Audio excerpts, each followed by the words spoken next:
How's it going, lads? Marshall here, and welcome back to another review on the channel. Tonight we got a scary treat, a Scream surprise. It's Halloween. I'm doing Halloween puns. Like it or not, I've got to do it. But we got Dante tonight, which caused a massive rumble in the community. People saying, he's not worth it whatsoever. I'm going to find out. I'm going to find out if he is. I looked at his price, about 90,000 coins, give or take 5k either side on either console as well. And in comparison to a lot of defenders on this game, this guy could generally be brilliant. And that is what I want to find out today. And that is the reason I did this SBC. Actually, I wasn't even going to review Dante. I generally wasn't. I was looking at the card and thinking, I don't need him. Do a review? Probably not. And then I seen like a massive, almost like a divide in the community, whether to do him or not to. And I thought, you know what, let's try him myself and give you guys my opinions in this review. So lads, if you do enjoy, you know what to do. Bring that like, smash that like, subscribe to the channel if you're brand new around here. And as always, man, drop your comments in the comment section below. What do you think of Dante? And get amongst the discussion. Of course, he is Brazilian. Brings direct comparisons to his league on competitors or teammates, if you want to go that kind of route. Marquinhos, a lot of people saying Marquinhos is brilliant. You can get Kimpembe and Marquinhos for the price of this Dante. You can't. That's fake news. It's false information. This card is 90k for the SBC and 95k on the Xbox. If you want to get Kimpembe and Marquinhos, I've done the math. It is overall 140,000 coins. I mean, you can get one of them. But honestly, this Dante looks incredible. Now, work rates for a defender, absolutely fantastic. And positioning wise, sensation. He's got low high work rates, so the 4-star weak foot as well. He's not going to get caught in the back with a weak footed pass, even though he's passing. I think that got downgraded. I think I did hear as well. I'm going to make sure of this as well. You look at his stats right now, his pace got boosted so much. 47, mate. 47! That's incredible, literally incredible. His pace did go down by 3 on this card, and the rest, mate, the rest got boosted, including a plus 16 on dribbling and plus 10 on physicality. This card looks cracked, and with a Shadow Chem style, you nearly max out every single defensive stat, for one. His pace goes to 90 acceleration, 89 sprint speed. If you think that's too slow for a centre-back, you're not defending correctly. That is incredible for a centre-back, especially at this stage in the game. And the key thing I've seen with this card wasn't the defending, like, stats through the roof. Unbelievable stats, by the way. Stand tackle, defensive awareness, interceptions, slide tackle, which, by the way, he did some amazing slide challenges for me. It wasn't the strength of 92, the aggression of 84, the jump in 71 and someone at 6'2" in the 80 stamina. It was the dribbling category. You might be looking at thinking, what in the dribbling category? 1, composure. 2, ball control. That is big for centre-backs. The ball gets driven across the box. You want them to control it instead of it just hitting them and going literally anywhere. Back of the net, to an opposing teammate, and just giving your opponent a tap-in. You don't want that. And also I've seen the 78 agility. That's important for centre-backs in this game, because I think it happened with Diop, the French centre-back from West Ham. Once he was kind of wrong-footed, his agility wouldn't allow him to turn quick enough to chase down and correct either his mistake or my mistake in defending. So it just wasn't working that way. This guard does have agility, and he's got sensational stats, and with a shadow, he looks bonkers. In terms of traits, he's got team player and leadership. Is what it is. I don't know what they do. But guys, we're going to do it. I can't even speak. What we're going to do now is jump into gameplay. That is what I meant to say. And that is what we will do. Dante, what do you have about you? So here we go, lads, into the gameplay. Now, what we're going to see is devilishly good defending. You see what I'm doing there? Halloween Devil. Wait. Dante's Inferno. Isn't that about, like... Wait, that might be why they released Dante on Halloween. Isn't Dante's Inferno about, like, fire and... I've got no idea. But anyways, we're reviewing Dante. Let's see what he's like in defense. Quality. This was game number 1, by the way, and he just mopped up defensively each and every single time. He's got the pace to recover if, again, you do defend kind of, not badly, but you kind of rush out and defend, like I do a lot of the time, by the way. I do it many a time in matches. I did it here. Look, the ball's in behind us right there, but you see that? You see how he turns? I had left trigger press to block the passing lane, and then when I went beyond him, I let go of that trigger, and he turned quick. That's the agility right there, because with Diop, for example, and I'm always going to bring him back to Diop, because Diop, for me, shocking. He doesn't turn quick enough in certain scenarios, whereas that was the prime example of Dante turning quickly once I made a mistake. I made the mistake of trying to cut out the passing lane when the pass was like, it was always going to make it. It's pointless cutting the passing lane out when the pass is going to make it, you know what I'm saying?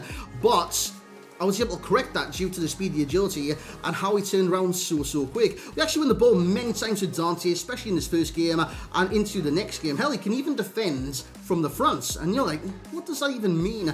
Sometimes I had free kicks a bit advantageously up the pitch. I don't know why I say that word, but it just sounds nice.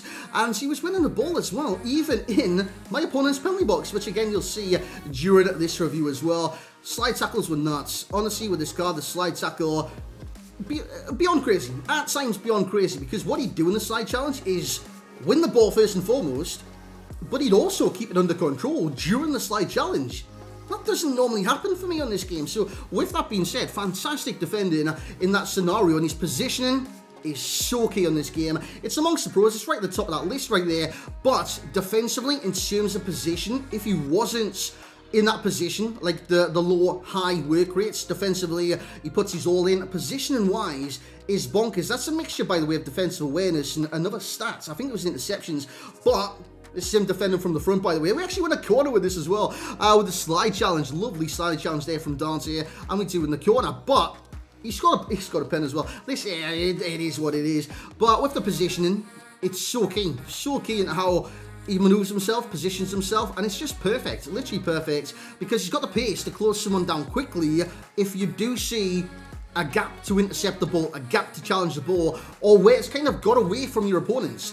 They've either pressed the right trigger too early, they've slid a little bit forwards, and, well, not even slid, like, slid the ball a little bit too far forward, that's what I meant to say, and kind of messed up. But overall, I love this card. The only thing that you could have had done with an increase in, as we do go into summary, is the passing. Now, I know what you're going to say.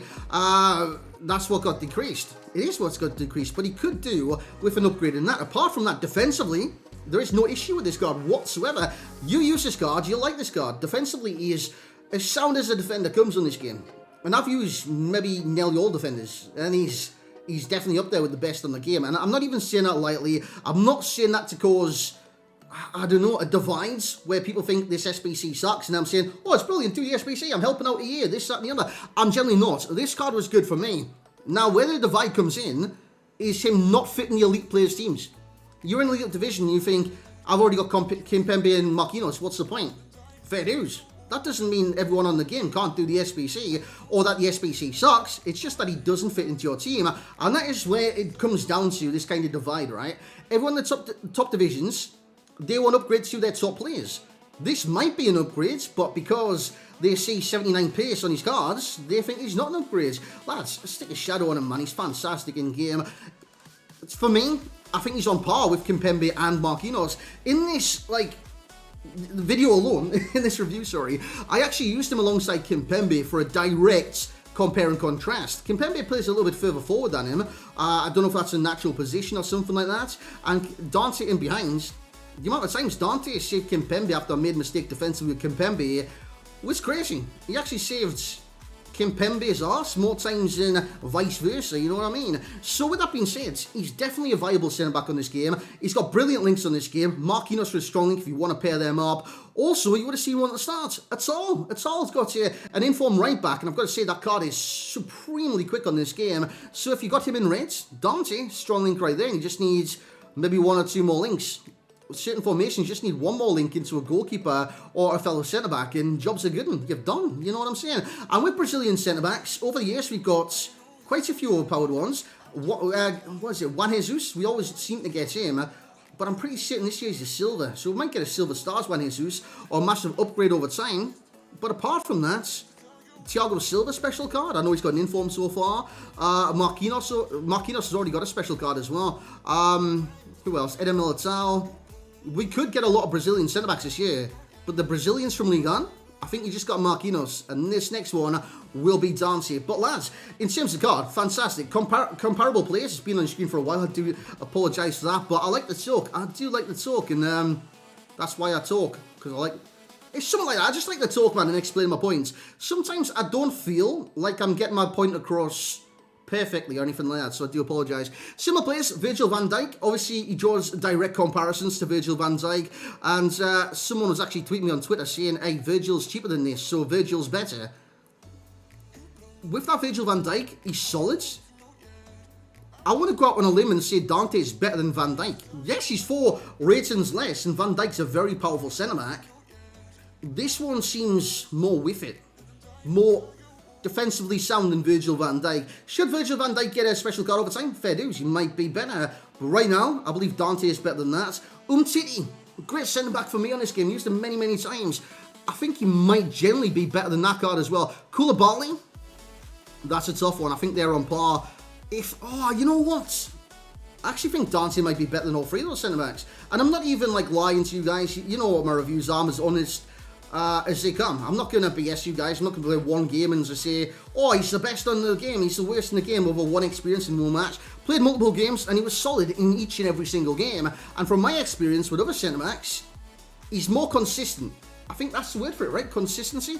Anyways, overall rating, we'll go speed run through the ratings. 9.1 overall rating, value for coins 8.6, and enjoyment rating 8.8. Now, the overall rating comes from his ability and his defensive abilities. As a defender goes, this is one of the better defenders you can get on this game. And again, I'm not trying to cause a divide. I'm saying what I've seen from my matches. If you want to disagree? Disagree. It is literally my views. This review is just my thoughts. If you don't think this SBC is worth it, don't do the SBC. It's fine. Continue with different players or your teams. You know what I'm saying? I'm just giving you my viewpoint on the cards. So I've seen it in other people's videos in the pen fairs at like 6 PM explaining why he thought it was a good SBC. He got a lot of dislikes and stuff like that. But honestly, not everybody's one opinion has to be everyone else's opinion. If I like this cards, fair dues. If you dislike this card, fair dues. We can talk about it, so you can disagree, whatever. But personally, I enjoy this card. I think he's value, and I think he's very, very good at that as well. So the value for coins 8.6. That price is coming from the 90k he is right now on the PlayStation and 95k on the Xbox. Now you could argue, and you'd be right as well. Marquinhos is cheaper, Kimpembe is cheaper, but Dante, he's on par with both those centre backs, if not slightly better. I just like his positioning, man. It was fantastic in game. So that is why he's getting 8.6 from me. I reckon it's great value SBC. I know a lot of people see the 6, what is it, like /6 or 0.6, and think 6 SBCs for this card? That is madness. You've got to remember this year, the prices of players are literally on the bottom. Literally on the bottom. And for 6 SBCs, with the highest one being 85, 90,000 coins. That is unheard of on previous FIFAs. Literally unheard of. And the enjoyment 8.8. I give him 8.8 because he's direct in terms of winning the ball back. His positioning is utter class. And he's got that a bit of agility about him. If you do make a defensive error, you try to read something, you do it wrong, like I showed in the gameplay, once again, you can recover really, really well. And that's going to be it for tonight on the review of Mr. Dante's Inferno. I still want to know if that's like Halloween themed. Dante's Inferno, it sounds like a movie with fire. Inferno, fire, you know what I'm saying? And who is Dante? I know Dante is Dante, but who's the Dante out of Dante's Inferno? No idea. But lads, thank you very much for watching this Halloween special. I hope you guys are having a good night. Remember, stay safe if you're out and about or anything like that. And I've seen this from Bates earlier on. Yeah, they actually put like a tub of sweets outside and said, take one. Some kids came across and just took the whole bloody bucket. They emptied it and just left the bucket behind. And took the letter as well. They cleared up the evidence. But guys, have a good night. Behave. Look after yourselves. Be safe. And I hope you've had a great day today. If you've enjoyed this review, leave a like. That would be very much appreciated. Drop a comment what you think of this SBC and the player's ability. The player's ability in game. And yeah. Once again, we'll catch you all tomorrow for some more videos. Thank you very much for supporting the channel recently. It's been a blast. Like, comment, subscribe. We'll catch you in the next one.